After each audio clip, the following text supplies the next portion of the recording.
Thank you. Yes, sir. What's your name? Joseph. Joseph. Go ahead, sir. Is this mic on? Oh, Yeah, it's on.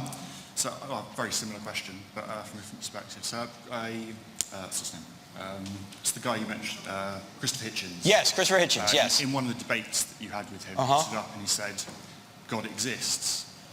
And in this sense, that...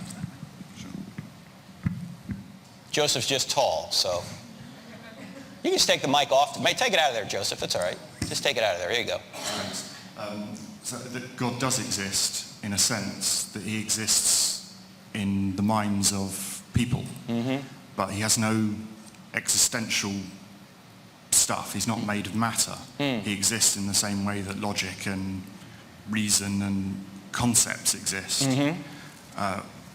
What do you mean when you say that God actually exists anywhere else but in the patterns of reality? Well, I would say that there are many things that are not material that we know exist. You just mentioned one of them, the laws of logic, right? These are immaterial things. They exist. Love exists. Logic exists as a pattern that we observe things behaving in accordance with. Right, but... It's like the wind. The laws, right, but the laws of logic exist independent of human minds. Let me put it this way, if... The laws of logic aren't in existence without some material function enacting their behavior. Well, no, let me give you a thought experiment. Let's suppose there are no human minds on Earth, right? Yeah, there's just a rock on Earth. Is it true... There was a time, I believe, there were just rocks. What's that? There was a time when there was an Earth without humans. And yeah, there were no human yeah. minds. So if I say there are no human minds on the Earth, would that statement be true? Yes. Okay, so the laws of logic exist independent of human minds. In fact, we couldn't even... A description of the laws of logic don't exist without human minds, but the rock is still there. Right, but the rock follows the laws of logic, and it's matter behaving in a logical way. Right, but these laws are independent of human minds because we couldn't even communicate unless we were accessing the same laws of logic. If you had your private idea of the laws of logic and I had my private idea of the laws of logic, there's no way we could even communicate. We are trafficking in immaterial reality right now to even talk to one another, and that immaterial reality, in my view, is grounded in the nature of God. So it is grounded in a mind, but it's grounded in the great mind, not just our minds. Our minds use that as a bridge to other minds, but we didn't create that bridge. That bridge is what we mean by God's nature. Okay.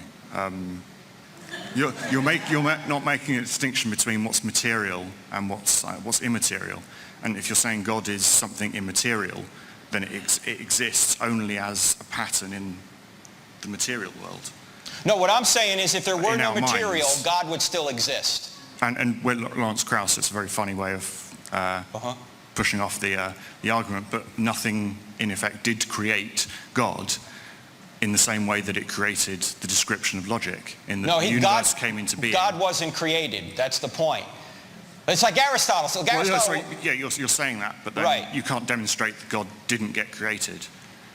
Well, no, you can because it's an immaterial thing. You've already described it as a distinction between the material and the immaterial. It didn't get created at all. That's right. Immaterial. This being that we call God always existed. There was in the same way that the laws of maths and logic I think the laws of math, I think the laws of logic are derivatives of God's nature. That yes, He's the orderer of all things, God. Okay. So logic, math, why we have a sensible world that's orderly, I think are expressions or effects of the orderer.